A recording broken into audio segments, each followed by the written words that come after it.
guys, Arianna here, back with another story time video. Y'all seem to really love these crazy stories, so I'm gonna tell y'all another crazy story about an Uber experience that I had. So back when I first moved to LA, I got in a really bad car accident and my car was completely totaled. I'll probably do a story time on that as well. It was a terrible experience. So for about the first full year, almost full year, while I was out here, I did not have a car, so I was Ubering everywhere. I used to have to be at work at 8 o'clock in the morning, and I lived so far, so I would have to either leave my house at like 6:45 or 7 to get there on time. And this particular morning, I was really tired. I remember I was just like so stressed, and I worked for the Hollywood department at that time, at Austin's TV, and so in the mornings we would have to look up stories and look up to see what was going on so that we could pitch stories for that day for the daily report. So usually in my Uber, I would put on headphones and sit quietly in the back because it's so early. Usually the drivers didn't even really want to talk, and I would look up all the stories, send my pitch emails, and just like get right to work as soon as I get in the car. But this man was different. He was so talkative. He really wanted to talk and have a full conversation.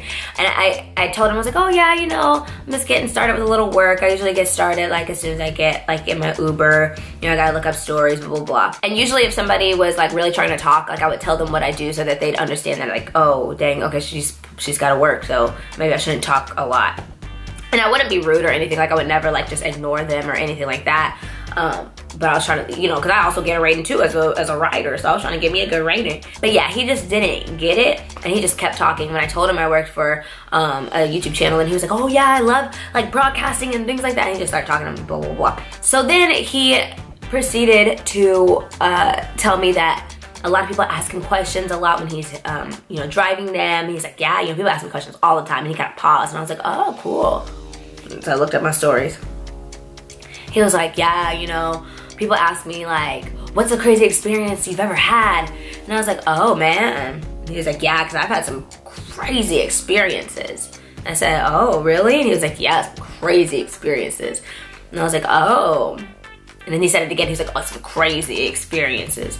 And I was like, okay, fine. He wants me to ask him what's the craziest experience he's had as a driver. So I was like, let me just ask. I go, so what was it? He goes, a man died in my car once. I said, what? So in my head, I'm thinking, like, oh my gosh, a man died in his car. Did he kill him? What in the world? So of course, he was so talkative, so of course he was gonna tell me the story. So he starts off, he picks this man up from Hollywood Boulevard, which is a little bit closer to where I used to live. And he was like, yeah, he seemed like a normal man. He seemed like he probably was out all night because it was like in the morning. And the guy wanted him to drive him all the way home. And his home, I think he said he lived far, like in Calabasas or something like that, which is probably, without traffic, maybe a 45 to an hour drive, but with traffic, it could be like 2 to 3 hours probably. That's what the man was saying. So he was like, yeah, so the guy got in the car and he goes, oh yeah, he was sitting right where you were sitting. I said, dead man. I told myself, I said, Arianna, just keep it together, just listen to this man's story.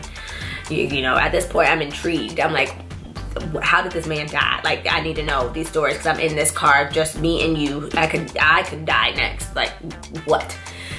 So he tells me the guy seems normal and he wants him to take him home. So they're driving and the guy says he's gonna take a nap. And so apparently the man, he like goes to sleep. And the guy said it's like a peaceful drive, and you know, the man's sleeping in the back seat, and he gets to the guy's house. And he's like, okay, buddy, like turns around and looks at him, okay, buddy, like we're here. And the guy doesn't move. And he's like, sir, we're here. The guy still doesn't move. And the driver told me that, you know, they're not supposed to touch people. Like they're not supposed to like touch the clients or anything. So he was scared to like nudge him to move. So he just like hit like, so the guy was behind the passenger seat. So he grabbed the passenger seat and kind of shook it to kind of like shake the car. And the guy didn't get up. So then he was like, this guy doesn't look like he's just sleeping. Like he looked to see if he could like breathe. And he said the guy looked like he was like not breathing. So he was like, well, I remember seeing a police station. He said a sheriff station. It's a sheriff station. Sheriff? But anyway, he was like, he saw a sheriff station a couple of exits down on the highway. So he drove to the police station because he was like, I think something's wrong with this man. So he gets there and he gets out of his car and he goes to the officer, or to the little office or whatever, and he tells him that he thinks this man, and he's not sure what's going on, but this man's not waking up. He's an Uber driver and the guy is just in there. And so the lady said, okay, we'll have some people come out and look. And he was like, okay, can I use your bathroom? Now, what's kind of weird is that he told me that he went to the bathroom for exactly 6 minutes, which is a weird number. I was like, 6 minutes? What's he doing in there that long? 6 minutes? Maybe he was like watching his, I don't know. I mean, that is stressful. But I don't want to be there the whole time watching and seeing what's going on with this man in my car. Like, if that was my car, I would be there seeing what was going on. Like, what is happening? So, he said after 6 minutes, he came out of the bathroom and he saw the guy, like they put him in a body bag and they were like zipping him up and they were like about to like roll him somewhere. So they this man was dead. This man was dead. But this is when it gets like, okay, is this a real story? Is this man like just saying this to me to like freak me out, or is this real? Because he says he calls the Uber hotline. Now, I don't know if there's an Uber hotline, and I asked a couple drivers after this because this story freaked me out, and I asked them if there was an Uber hotline, and they said that they don't know any Uber hotline, that people that they contact usually through email or things like that. But I did have an incident not too long ago with a Uber driver who was like really aggressive and like hit my car and then got out and was like really violent with it was a crazy experience. And my friend found an Uber number and was able to talk to somebody. So that made it, maybe that was the number he called. I'm not quite sure. I'm gonna have to tell y'all the story time about that other man another time. So the man calls his Uber hotline and he talks to a representative and they tell him that he has to go to a specific car wash and order the number 99. Now this sounds like some kind of secret spy movie. Like, LA is huge. All the different little cities in LA are so far apart. You know, it's so spread out. So I'm thinking if there's a specific car wash he has to go to, like, they gonna pay for his gas or what? But he goes to a specific car wash and he orders a number 99 or whatever. How do they have 99 different types of washes? And he says, they said it was gonna take a little bit of time because, you know, they had to detail his car or whatever. And so he said he goes to a bar and he has a drink and he's sitting there and he's stressed out. He's like, man, this man just died in my car. Like, well, what do I do? Ooh. So anyway, after his car is finished washing, he leaves the bar or whatever, gets his car, and he has to go back to the sheriff's place. So I'm like, he had to drive all the way over to some specific car wash and has to go all the way back to the sheriff's office.